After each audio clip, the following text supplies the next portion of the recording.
Magandang hapon po, Luzon, Visayas at Mindanao. Ito naman po inyong lingkod, si Kaagapay natin sa Kaagapay ECTV.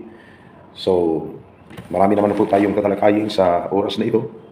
Kaya lamang po ay limitado ang aking oras. Dahil ako po ay mayroon pang appointment. No? At marami pa akong dapat gagawin. Ito po ay may kaugnay sa problema ng mga kababayan natin na may problema sa labas sa bansa. Kaya bago ko magpapatuloy, binabati ko kayo ng magandang hapon po sa inyong lahat, lalong na ang mga OFWs dyan sa labas ng ating bansa na patuloy na naghahanap buhay ngayon, umaharap na sa iba't ibang hamon, mga pagsubok sa labas ng bansa. Nawa po ay patuloy kayo nabigyan ng lakas ng pangatawan, no? Ng ating poong may kapal din. Huwag kayo wala ng pag-asa, kahit nasa labas kayo ng bansa, kung hindi mo nakalimutan ang ating Panginoong Diyos na sa taas, no? Hindi po kayo pababayaan. Kaya dapat huwag kalimutan sa inyong pagising pa lamang sa umaga, isang guni ang inyong mga gawain sa araw na ito. Araw-araw, humingi ng gabahi, proteksyon upang matapos ang inyong mga trabaho sa buong maghapon na walang magiging problema na ma-encounter, no? So, kaya tayo nandito ngayon, mga kaibigan, mga kaagapay, at mga subscribers, Luzon, Visayas at Mindanao. Muli ko po kayong binabati ng magandang araw po sa inyong lahat. At sa ngayon, sa oras na ito, o bago ko pala makalimutan, no? Hapon po pala, mayroon akong mga trainees na actually nagpidos o nag-umatid sa training, pero hindi ko na-upload ang ating videos kahapon, no? So, huwag kayong mag-alala. Patuloy naman kami na nakamonitor sa inyo. At dahil din sa aking mga numero na inyong hawak-hawak ngayon, lagi kong in-encourage bawat isa, huwag mag-atubili kung kayo ay mayroong pangailangan humingi ng tulong. Hindi pinansyal ha.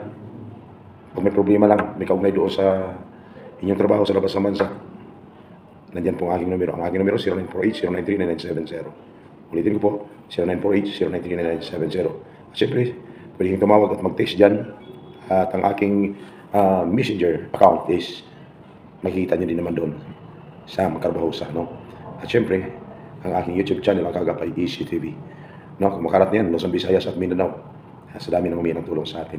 Kaya sa mga oras nito, so, bilis-bilisan ko na lamang po bago ko tapusin ang aking mga tatalakayin sa araw na ito. Nais ko lamang iparating sa ating mga kababayan, lalo na sa mga OFWs na nagkaroon ng problema. So huwag kayong mag-alala. No, kanina may tumawag sa atin, mag-isang taon na, hindi nakaalis, mga kaibigan, makagapay. At pinagkukuhanan pa ng 160 to 170,000 bawat isa. Sila po ay mga taga Batangas. I-recruit, no? Papuntang Pulan. Sa ngayon, tuloy-tuloy naman ang ilang transaksyon. Ang sabi sa akin, sa pamagitan ng kanilang social media o account, Facebook at saka sa Messenger, hindi pa naman daw tumitigil itong nag-recruit sa kanila na kung saan hindi man lang nila ito nakita sa loob ng isang taon na. Ang sabi nga ay nasa labas ng bansa. Ang lupit after na makuhaan sila ng pira na sa 160 to 170,000, hindi natin napapakita at nag-abroad na rin. Kasi nga po, OFW din daw ito. Kaya ginanap ang opportunity para makaalis na rin papuntang Pulan. At ang nakakalungkot, magkaibigan, makagapay, itong huli lang, nabalitaan nila na hindi na sila papuntang Pulan, ililipat naman daw sila sa Czech Republic. No? So kaya ang nag-worried itong mga kababayan natin na mga taga Batangas, nasa 13 po ito sila. Nabawasan na dati, ang sabi sa akin, nasa mahigit 20 po sila. So kung 170,000 times 20, malaki-laki na rin po yun, no? At saka pwede nang magpatayo ng sariling negosyo. Kung sariling pira mo yan, no? Magkaroon, may sariling sasakyan ka pa. Aba, itong mga suspect talagang anupit. Matamis manalita, magaling mambula, kaya maraming nabiktima. Kaya, ang masasabi ko lang sa mga kababayan natin, magiging maingat sa mga taong nakakausap ninyo. Kailan lamang, no? Magaling mananilita. Talagang magaling kumuha ng inyong sympathy. Ang purpose, pag nakuha yung sympathy ninyo, dahan-dahan lang, at pag napakagat na kayo, doon na kayo bibiktimahin. Kaya hindi alam ng mga kababayan natin ang whereabouts ng suspect. Pero nakilala na nila, mga kaibigan, makakapay, sa pamagitan din ng kanilang kaibigan na di mo na aplikante rin. Dapat magiging aware po sa lahat ng panahon. Tingnan nyo, nangutang kayo ng malaking halaga. Pagkatapos, wala pang assurance kung kailan kayo makaalis. Nagbabayad na kayo. Ang malupit, ipinapadaan ang kanilang transaksyon sa mga bangko, sa GCash. Kaya, sa tagal ng panahon na maraming nagkaroon ng problema sa pamagitan ng pagkipagtransaksyon sa bangko at saka sa GCash, mukhang marami pa yata mga kababayan natin na hindi alam ito. Kaya dapat malaking bagay na marinig ng buong sambayan ng Pilipino yung mga problema katulad nito. Dahil sa ngayon, wala na pong tigil yung pangbibiktima sa mga kababayan natin ng mga OFWs. Alam nyo, lahat ngayon nagbabalikan na eh. Yan ang hindi mapapigilan. Sa kapanahonan ni President Duterte, former President Rodrigo Duterte, halos nawawala na yung mga illegal recruiters, mga scammers. Ngayon nagbabalikan. Ano kaya ang nakita ng mga masasamang elemento sa ating bayan? Dahil nga ba ay mabait ang ating Pangulo? Umpisa pa lang, nasabi ng ating Pangulong BBM, no? Ayaw niya ng gulo. Ayaw po ng gulo. Gusto ng ating mahal na Pangulo ang mapayapa na bansa. So ngayon yan.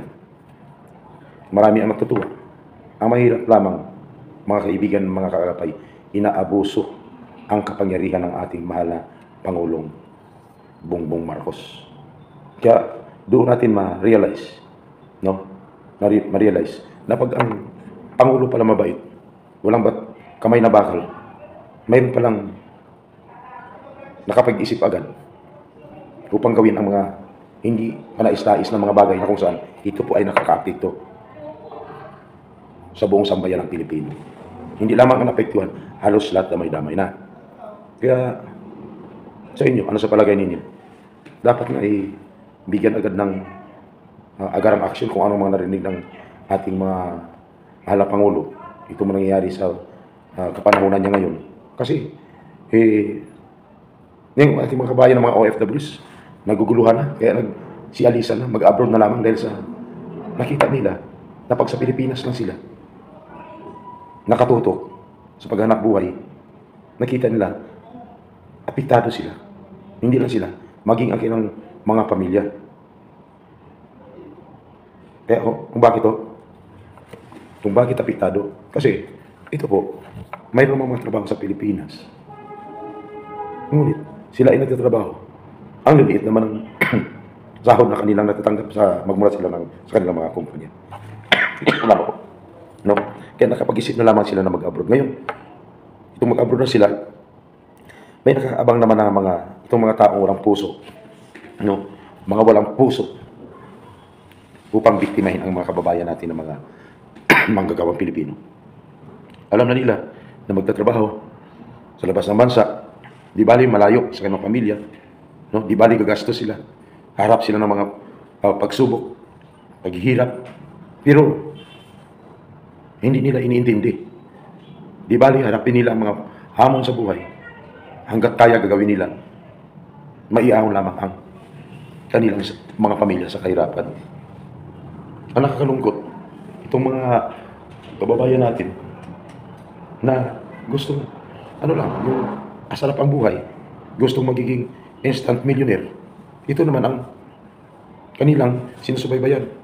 Kung nakita nila, talagang interesado na mag-abroad, doon na kanilang mga plano upang biktimahin itong mga kababayan natin ng mga manggagawang Pilipino na alis patungo sa labas ng bansa. Itong mga walang puso, no? Parang hindi natin alam kung sinasapian na ito ni So wala tayong magawa. Sinasapian ng Diablo, no? Ang dami, no? Ang daming mga nais kumita ng mahalagang halaga sa pamamagitan ng pangbibiktima ng kapwa mga kababayan natin ng mga Pilipino. Ulitin ko, nais kumita ng malaking halaga sa pamamagitan ng pangbibiktima ng kapwa natin ng mga Pilipino. Yan ba ginawa nyo dahil nakita nyo mabait ating Pangulo? At ayaw ng ating mahal na presidente ang gulo. Kung kaya nagawa ninyo ang panluloko ng mga kababayan natin ng mga Pilipino. So ngayon, ang kaagapay ACTV patuloy na subaybay sa lahat ng mga masasamang pangyayari, gawain ng mga kagagawa ng mga masasamang elemento, no, upang dalihin or biktimahin yung kababayan natin ng mga Pilipinong OFWs. Kaya dapat maging maingat po. Alam niyo, nung nakaraan matandang senior citizen pa ngayon. Matanda. Ang biktima sino? Mga teachers. No? Tumangay ng 250,000 each sa 12 aplikante. Tingnan niyo, matanda na, senior citizen, dambung halang senior citizen, kumakana pa ng malaking halaga. After na magawa ang kanyang kagustuhan upang biktimahin ang mga kababayan natin, bigla na naglaho, nawala na, hindi na makikita kung saan. Kasi kung magipagtransaksyon, yung ating mga kababayan, mga taga Cavite, taga Laguna at saka taga Isabela, ayan, bigla nang nawala dahil siya ay kumita na ng malaking halaga. Kaya hindi ko na patagalan ang aking kwento, no, mga kaibigan, mga kaagapay. Naway po ay magiging maingat kayo sa lahat ng panahon. Naway po ay bigyan kayo ng sapat na protection na ating pong may kapal. Kaya bago mo gawin ang iyong desisyon, anong magbagay, dapat huwag niyong kalimutan na lumapit po sa ating pong may kapal upang maigay kayo sa tamang landas sa paghanap buhay. Maraming salamat and God bless you. Ito po ang inyong lingkod, si Kaagapay natin sa Kaagapay ACTV. Ang Kaagapay ACTV, patuloy na naglilingkod, nagmamasid, maparaman, at sa kailaliman ng gabi. God bless po.